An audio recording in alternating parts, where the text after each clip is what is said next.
Assalamualaikum warahmatullahi wabarakatuh.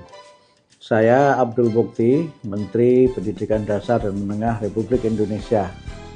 Saya secara pribadi dan atas nama keluarga besar Kementerian Pendidikan Dasar dan Menengah Republik Indonesia menyampaikan selamat Hari Anak Nasional 23 Juli 2025.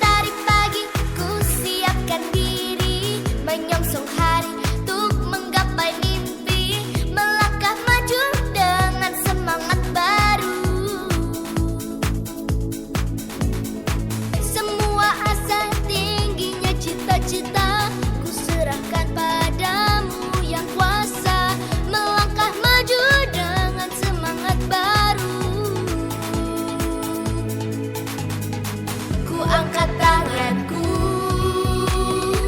terus melangkah maju, ku raih mimpiku.